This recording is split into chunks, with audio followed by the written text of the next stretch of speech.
de volta e agora é hora de passar o bastão para o nosso professor Fernando Souza, que chega para mostrar que quando as orações são coordenadas, ninguém manda mais do que ninguém. É tudo lado a lado, juntinho e fazendo sentido. Fala, professor! Sejam muito bem-vindos ao Fala Professor. Meu nome é Fernando, sou professor de português, de gramática, de redação, de literatura e hoje eu vou falar para vocês de orações coordenadas. E aí você já está pensando, eu vou mudar de canal porque ele vai falar de orações coordenadas. Meu Deus do céu, calma, confia em mim, como eu falo com os meus alunos, confia no tio que vai dar certo. Primeira coisa, gente, presta atenção. Orações coordenadas é um conceito gramatical e, de modo geral, qualquer conceito que você precisa aprender ou estudar, você precisa entender o que é pré-requisito para dominar aquele conceito. Então, embora seja um conceito mais técnico, eu vou ensinar para vocês de uma forma leve e vocês vão entender com muita clareza. Primeiro, você tem duas palavras que é interessante que você saiba o que elas significam. O que é oração e o que significa essa ideia de coordenação. Primeiro, em língua portuguesa nós nos comunicamos de várias maneiras, inclusive sem usar as palavras. Se eu fizer determinados gestos para você, expressões faciais, eu consigo me comunicar. No entanto, quando nós falamos de linguagem, de língua falada ou escrita, nós prioritariamente trabalhamos com as palavras. E as palavras têm um sistema de organização. E a gente vai dividir esse sistema em dois, a frase e a oração. Normalmente, a distinção que as gramáticas vão fazer para o que é frase e para o que é oração é a presença ou não da palavra verbo. Ou seja, frase, bom dia, olá, tudo bem? Como eu recebi vocês, sejam bem-vindos. Eu tenho expressões que talvez não terão verbos. A diferença é que a última que eu usei, sejam bem-vindos, ela vai apresentar a presença de um elemento verbal, né? Sejam, o verbo ser. Então, seja, eu sou, você é.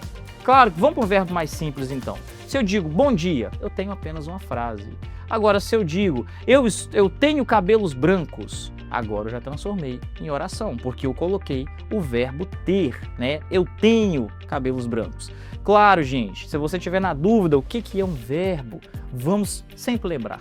Verbos são palavras que podem ser conjugadas. Normalmente elas aparecem na forma amar, perder, sorrir.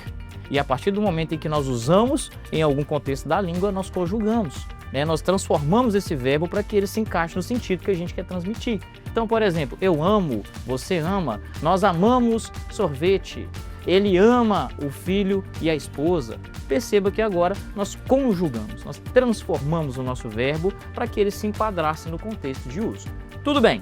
Então, espero que tenha ficado claro.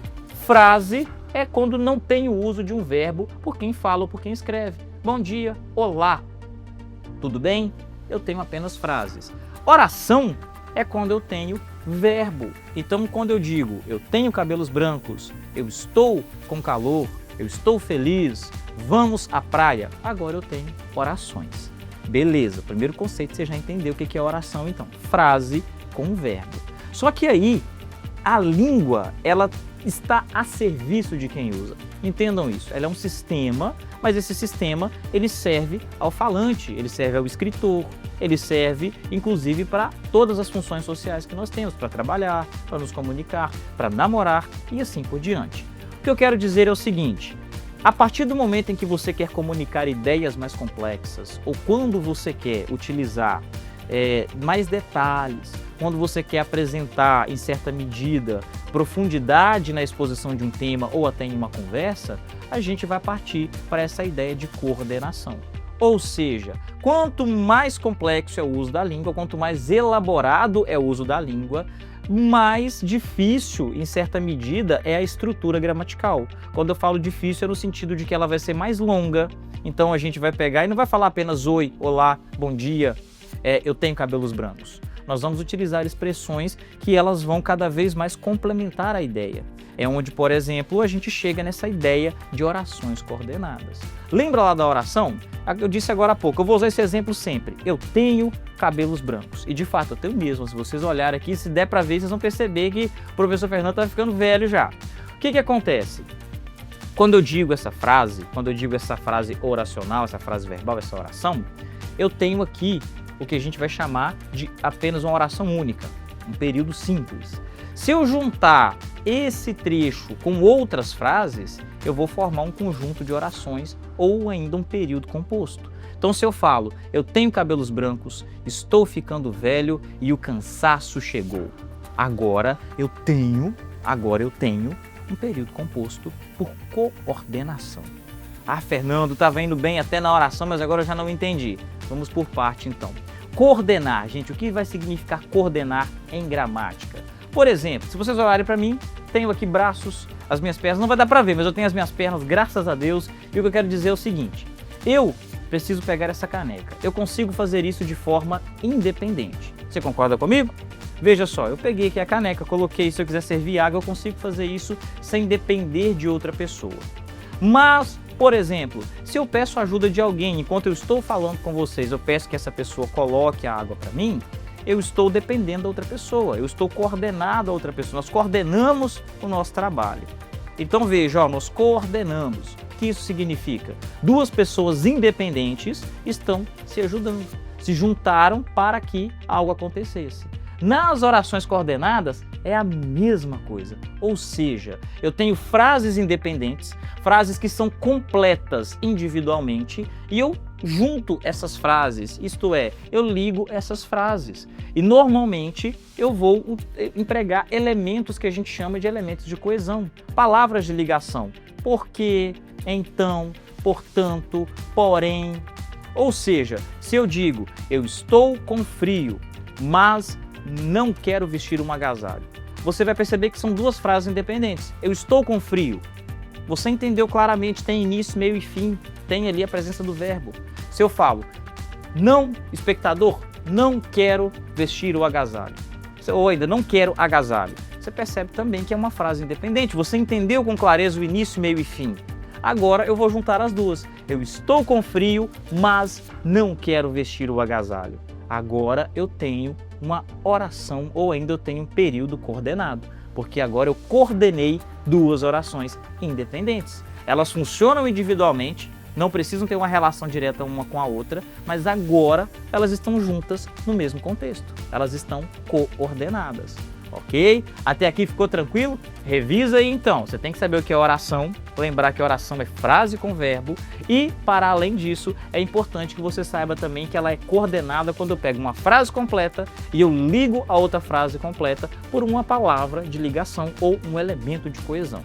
Em gramática, esse elemento de coesão é chamado de conjunção. E olha, Fernando, mas agora ficou difícil de novo ver conjunção. Eu lembro disso da escola, mas eu... Calma, olha só, conjunção. Ou seja, o próprio nome deixa claro, é uma palavra que serve para unir outras palavras, para unir outras frases ou ainda unir orações. E quais são as conjunções coordenadas que a gente mais usa no dia a dia? Nós teremos primeiro a ideia de adição. Normalmente é o e, o mas também, além disso. São expressões que nós colocamos na nossa fala, na nossa escrita e encontramos em textos normalmente e elas servem para isso. Eu quero acrescentar ideias, então eu trago para você, eu estou com sede e também tenho fome. Eu fiz uma adição. O segundo uso que a gente vai encontrar bastante é o de oposição, que também pode ganhar o nome de contrariedade ou ainda adversidade. É a relação que é estabelecida pelas palavras como o mas, o porém, o entretanto, o todavia, o contudo. Então, se eu digo, eu estou com frio, mas não quero agasalho, eu estabeleci uma relação de oposição. E sempre lembre-se, essas relações acontecem com frases independentes, por isso são coordenadas. Eu tenho a outra muito comum, a explicação, que aparece sempre empregada pelo porquê, pelo pois, ok? Pelo visto que. São expressões que nós utilizamos normalmente para dar explicações. Eu estou com frio porque não trouxe o meu agasalho. Então eu tenho aqui uma relação de coordenação explicativa. Para a gente fechar, ainda faltam duas. Eu tenho a alternativa, que normalmente vai trazer duas conjunções. Então eu digo assim, ou você veste o agasalho, ou você vai passar frio. Ora Fernando tirava o agasalho, ora Fernando sentia frio. Ou então ainda, quer você queira, quer não, vista o agasalho. Você vai perceber que aqui essas expressões dão a ideia de alternância, de alternativa, de possibilidades do ponto de vista de eu escolher entre um ou outro, ok? Então veja que aqui eu também tenho uma relação de coordenação alternativa. E para fechar essa ideia das orações coordenadas, que agora eu espero que não seja um bicho de 7 cabeças, já tenha ficado mais simples, eu tenho uma relação ainda de conclusão. E o primeiro, o que é uma conclusão? Ah, Fernando, esse eu lembro, conclusão é quando tem portanto, assim, então, em resumo, não necessariamente. A ideia da conclusão, ela acontece primeiro quando nós temos o que nós chamamos de prerrogativas. Nós temos afirmativas e essas afirmativas nos levam a uma conclusão. Por exemplo, se eu digo para vocês, eu estou sentindo frio ou eu estou com frio, a que conclusão você chega? O que você imagina? Bom, se o Fernando está com frio, provavelmente ele vai vestir um agasalho. Ou se eu digo, eu estou com calor, vocês vão pensar, tem um ventilador na sala. Bom, o Fernando disse isso, provavelmente, né, ele quer que se ligue o ventilador ou ele vai ligar o ventilador. Você chegou a uma conclusão. Basicamente é uma inferência, é quando você analisa duas ou mais afirmativas e a partir disso você imagina uma terceira hipótese. Então veja, se eu digo para vocês, eu estou com frio, portanto vestirei um agasalho.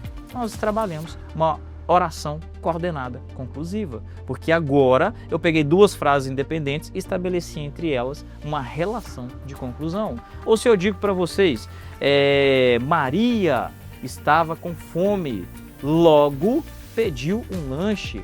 Maria estava com fome, Maria pediu um lanche. São independentes. Para não ter a repetição, a gente tira o segundo Maria e eu junto agora. Maria estava com fome, logo pediu um lanche. Por quê? Porque a conclusão a qual você pode chegar é que se ela está com fome, ela comerá alguma coisa, vai pedir um lanche, vai cozinhar. E aí, dentro dessas possibilidades de conclusão, você escolhe uma. Então veja, vamos revisar. Oração, frase com verbo. Então, quando eu falo oração coordenada, eu estou falando de frases que apresentam verbos. Coordenadas por quê? Porque eu pego várias frases que são independentes e é como se fosse um bloquinho de tijolo. Eu junto essas frases por meio das conjunções, então eu junto por meio da conjunção, ok? E eu formo orações coordenadas. No nosso caso, sempre lembrar, as orações coordenadas serão 5. Nós temos a relação de adição, a relação de oposição ou adversidade, nós temos a relação de explicação, a de alternativa ou alternância e ainda temos a relação de conclusão. Uma coisa importante, gente, quero que vocês entendam uma coisa. A depender da conjunção que você utilizar, você pode atrapalhar a compreensão do texto. Se eu dissesse para vocês assim, ganhei na loteria, mas estou feliz. Você, meu espectador, pense aí, ganhei na loteria, mas estou feliz. Você vai dizer, tem um problema. Tem alguma coisa errada, porque como assim ganhei na loteria, mas estou feliz? Você nota que as duas ideias não são opostas, mas ainda assim eu coloquei uma conjunção de oposição. Então, o que eu quero que você perceba, o uso correto das conjunções, nesse caso, ele faz com que a comunicação seja mais efetiva, ou ainda o uso incorreto pode atrapalhar a compreensão de quem lê, de quem escuta.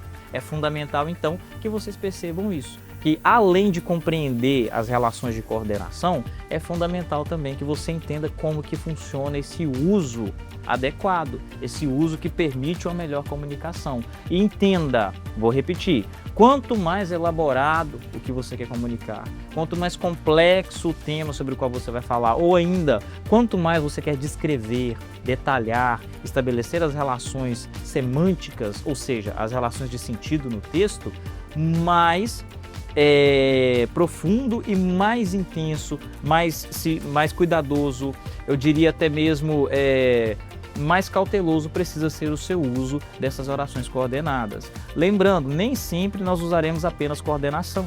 Nós estabelecemos outras relações sintáticas à medida em que nós lemos o texto, à medida que nós escrevemos. Mas é interessante sim que você perceba que a coordenação é um excelente recurso de comunicação e principalmente, se você pretende fazer uma prova, mesmo que você não faça, está lendo um texto, comece a observar essas relações de coordenação presentes no texto, a observar essas relações de oposição, de conclusão, de adição, para que assim você perceba, nossa, eu tenho aqui uma relação, uma oração coordenada. Isso vai te ajudar e principalmente você vai notar que quanto mais complexo, quanto mais longo o parágrafo, mais aparecerão essas orações. Então espero que você tenha entendido o que é oração coordenada. Fica o meu abraço, até o próximo programa Fala Professor e continue nos acompanhando pela UNEC TV, nos sigam nas redes sociais e vamos aprender português, vamos entender esses temas porque é muito legal. Um abraço, gente, fiquem com Deus!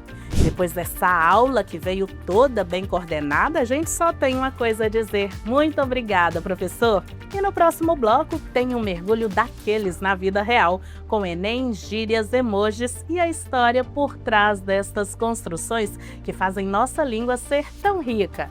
Bora? Já já tem mais, porque aprender português assim é bom demais para ficar só em uma oração.